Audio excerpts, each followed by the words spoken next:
Hi, my name is Raquel and welcome to Kanuka Home Practice. For today's practice, we're going to be exploring gentle inversions. So inversions are essentially when the heart is above the head. So we'll be working on a few poses that get us a little bit more comfortable with being upside down. We'll take this nice and slow, but always take it at your own pace. And just a little disclaimer, inversions aren't necessarily right for everybody. If you've recently had surgery or if you're pregnant and very new to yoga, or if you have any conditions within the body such as inflammation where you know it's uncomfortable when you are a bit upside down, then just be extra cautious. If you're ready to practice gentle inversions with me, grab a blanket and perhaps a block and we'll get started. Hello, we're going to get started in a comfortable seat. So you might like to sit on your block, a blanket. You can take it kneeling or easy cross-legged, whatever works for you. So once you've found your comfortable seat, I invite you to close down the eyes or soften the gaze and begin to arrive in your space right here, right now for your practice. Beginning to observe all the sensations within your body. Perhaps it's temperature, weight, maybe it's the quality of your thoughts right now. Taking time to witness your inner landscape.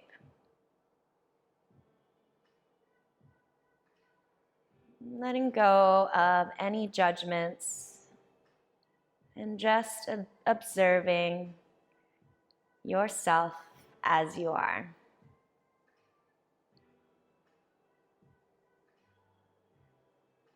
And then we're going to draw focus to the breath. How is it flowing right now? Maybe you feel the cool inhale through the nostrils, and the warm air past the face with the exhales.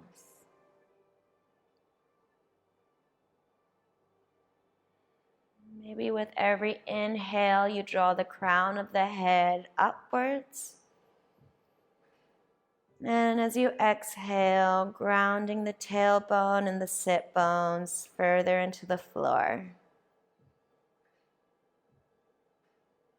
Starting to feel this connection with the ground and the space overhead.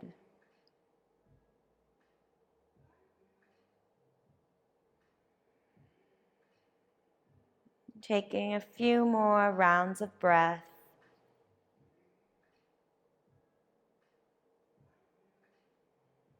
When you're ready, just gently opening up the eyes, arriving back on your mat, and we'll begin some movement. I'm going to transition into tabletop, bringing the hands underneath the shoulders and the knees underneath the hips. If you know you like a little bit extra support underneath the knees, feel free to lay down a blanket for a bit more softness. So coming into our neutral tabletop, I'm going to press the palms and fingers down into the mat, fingers spread out wide. I'm going to start to explore some scapula lifts. So from here, begin to lift the chest away from the mat so that's a slight doming through the upper back. And you can release, allowing the chest to slightly lower, making sure not to collapse.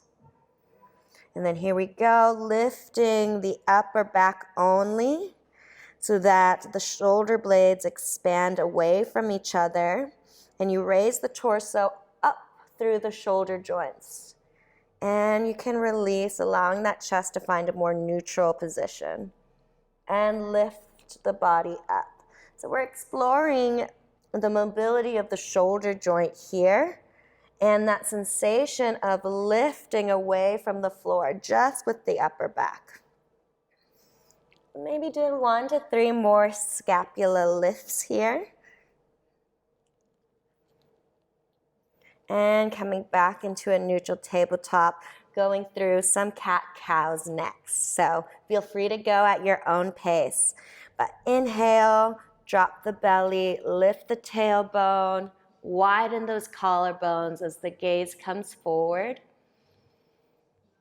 Exhale, maybe you start with the upper back, finding that scapula lift, and then doming through the entire back body, tucking the tailbone in, and maybe the chin comes in towards the throat. And inhale, begin to arch the lower back as the belly drops down, and the chest comes through, gaze forward.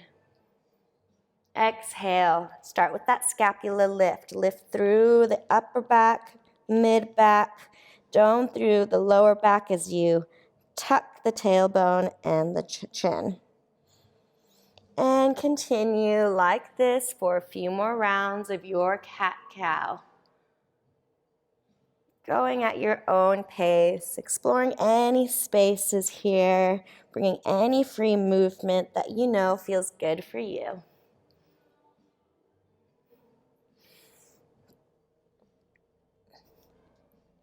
And coming back into your neutral tabletop again. Taking a moment here to catch your breath. Find your breath again. Then we're going to drop down onto the elbows. Forearms are now parallel, aligned with the shoulders. Palms are down. And here, just explore a scapula lift. You probably won't feel as mobile as you were in tabletop, but just starting to explore that control. So doming through the upper back as we separate the back of the shoulders and lift the torso away from the floor. And then maybe release, finding something a little bit more neutral.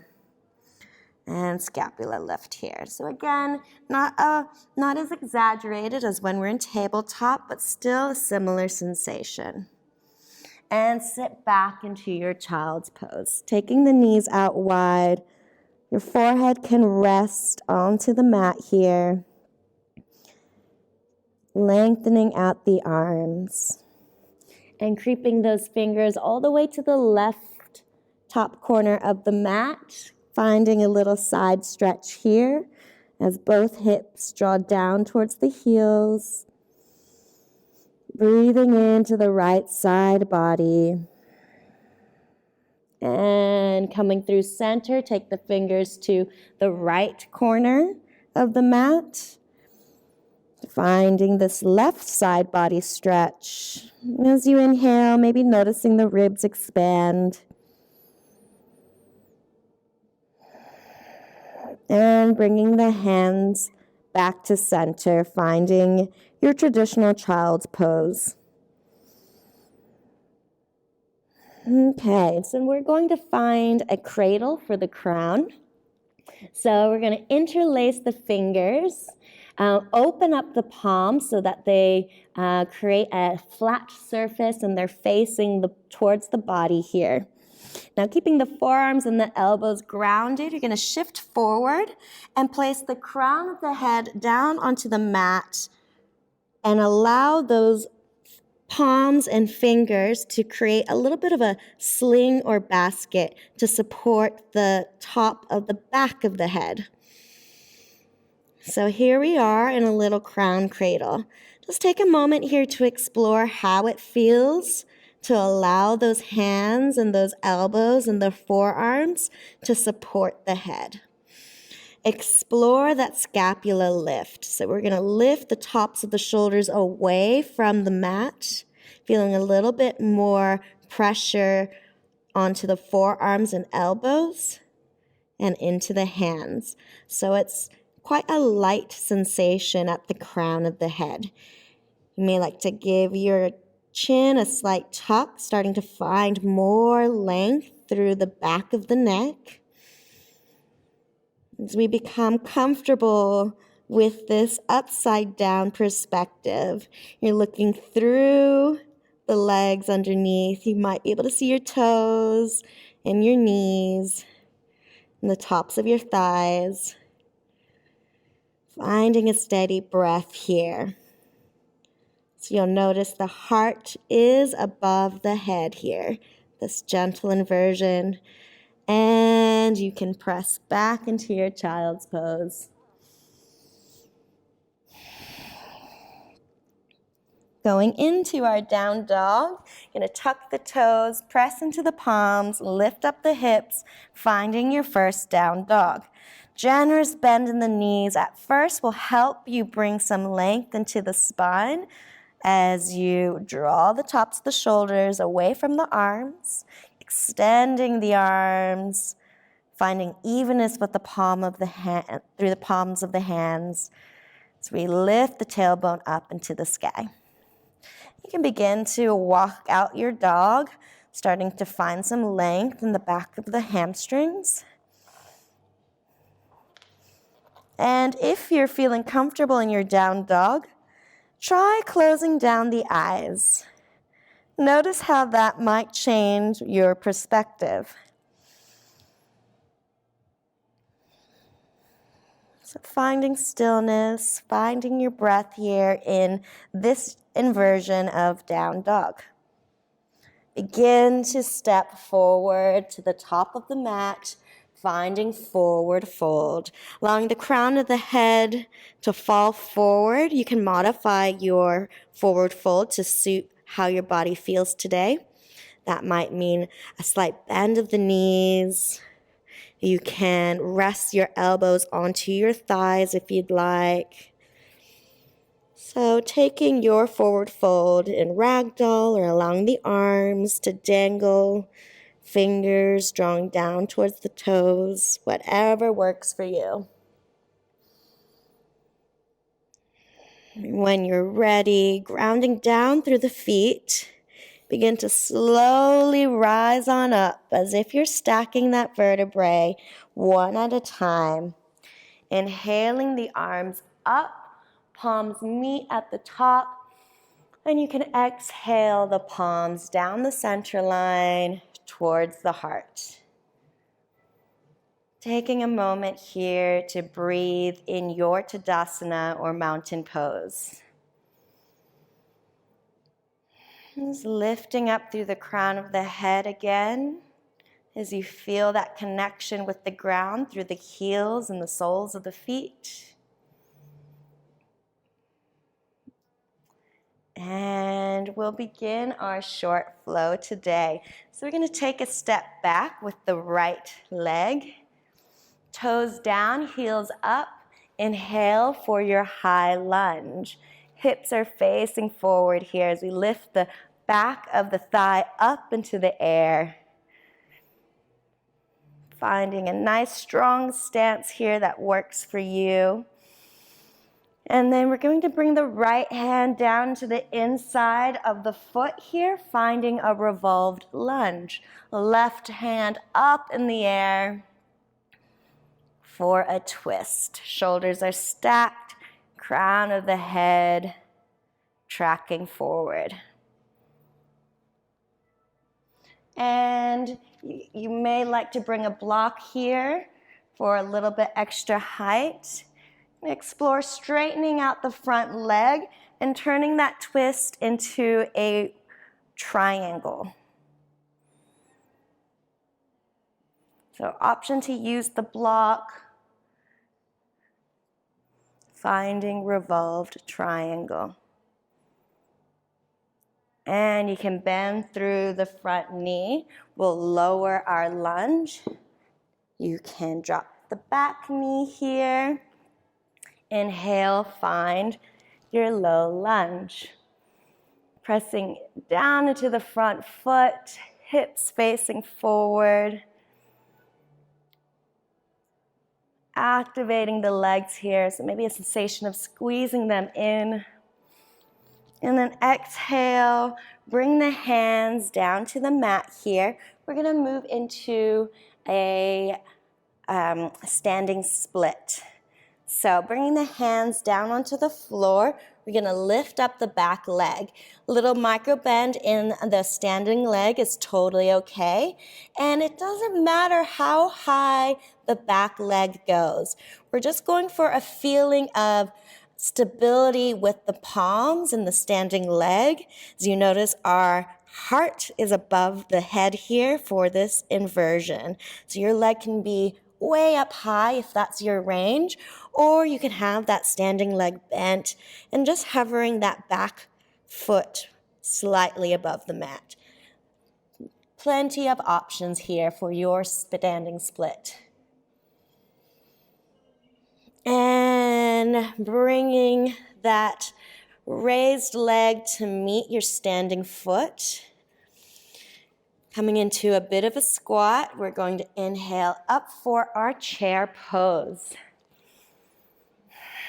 Bringing the weight into the heels, knees above the toes, sternum facing forward, and inhale up, find Tadasana. Take a moment here to breathe in your mountain pose.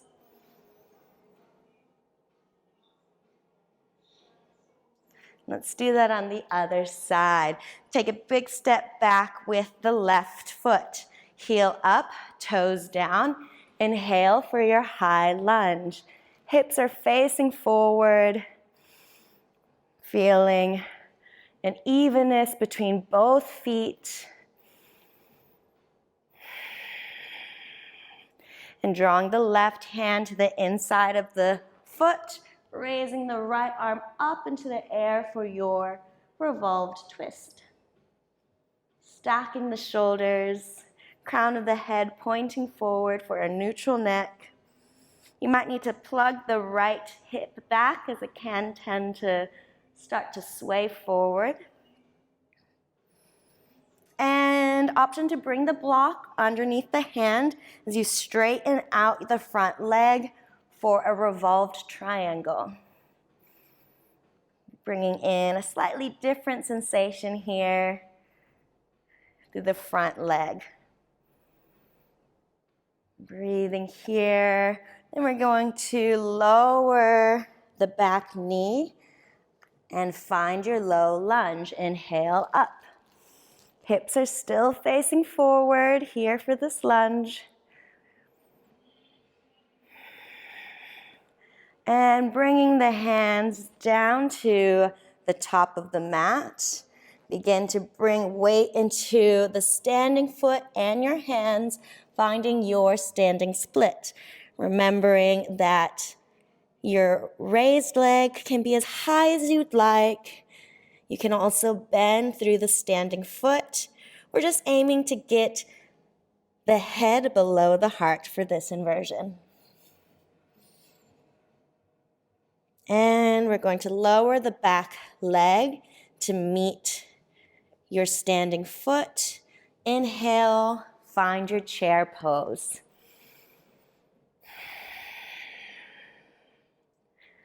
Feeling a little bit of a burn here in the thighs as we engage the legs.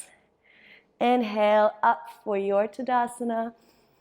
Exhale, find your breath. So you can do that flow a few more times or continue with me as we start to wind down our practice. Inhale, the arms up. Exhale, begin to forward fold. Can halfway lift. And we're going to step back into tabletop. So coming back into our tabletop, we're going to find our headstand prep. So bringing the elbows back underneath the shoulders.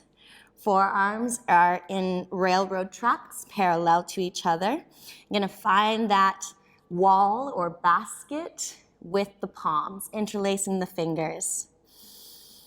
And then drawing the crown of the head down onto the mat here, allowing those palms to support the back of the neck. Begin to find that scapula lift, lifting up the tops of the shoulders away from the mat. If that feels good, tuck the toes, hover the knees. We're looking for almost no pressure on the neck here. So we're driving the elbows down into the ground, allowing the hands to push the mat so that we can find lightness through the back of the neck. You may need to do a slight tuck of the chin here. Feel free to rest at any time. And if hovering the knees feels good, you can start to straighten out the legs. So tucking the toes, begin to straighten out the legs, and you can walk the feet forward. Again, we're going for the same sensation of that scapula lift, lifting up the tops of the shoulders away from the floor. This is our headstand prep. So it's starting to explore here. Again, you can walk the feet out, hover the knees, or just hang out here in this tabletop position, starting to become comfortable with being upside down. When you're ready, you've had enough, feel free to come back into child's pose for a moment.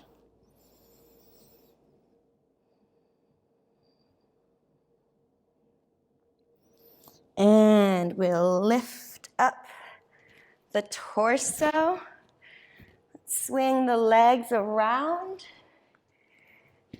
Coming into a few seated twists here. So we'll keep the left leg out long. Bring the right knee towards the body.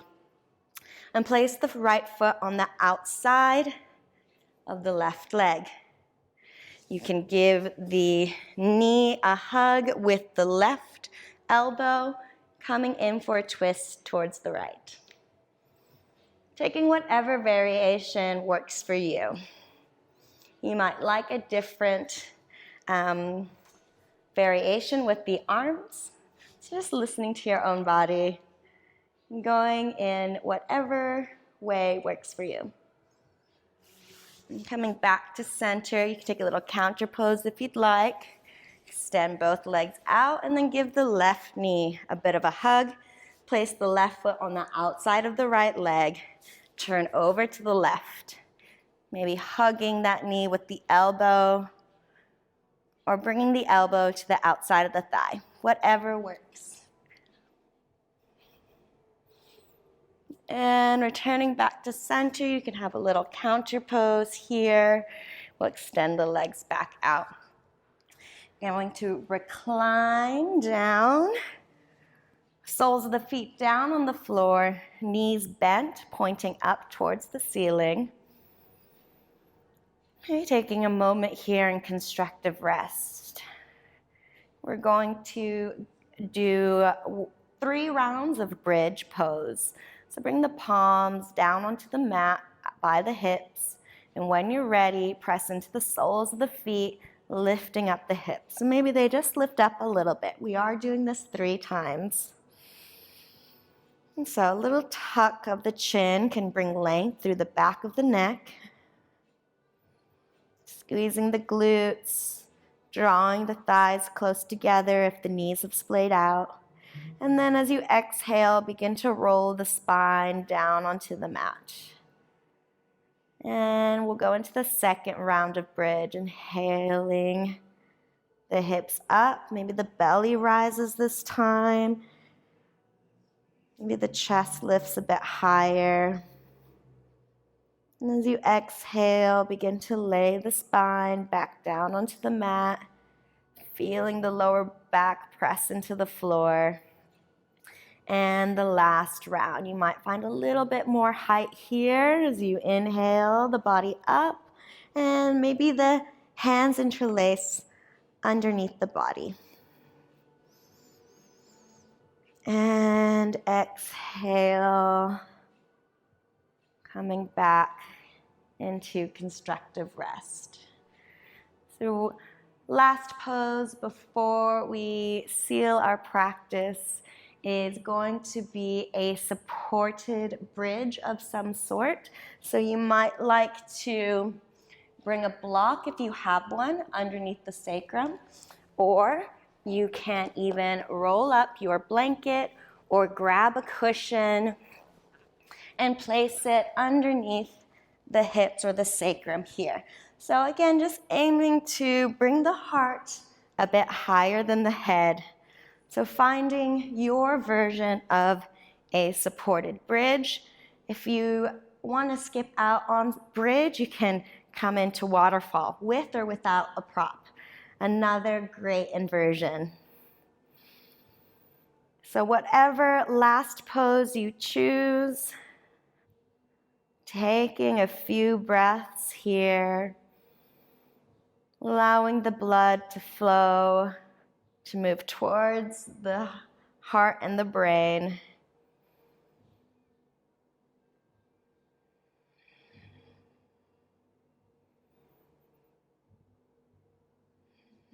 And feel free to be in your restorative pose for as long as you'd like. Or if you're ready to seal your practice, then continue with me, making your way back into a comfortable seat.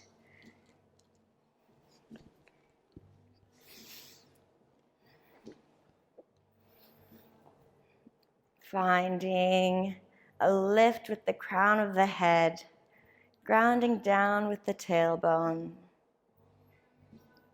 Finding your deep, steady breath here.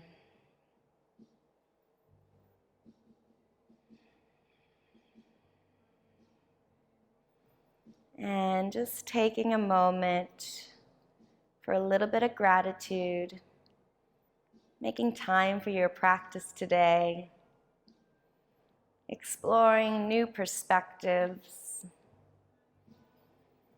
and finding strength in the unknown. We'll seal our practice with one shared breath, just emptying out the lungs, and then inhaling deeply through the nose, sighing out through the mouth.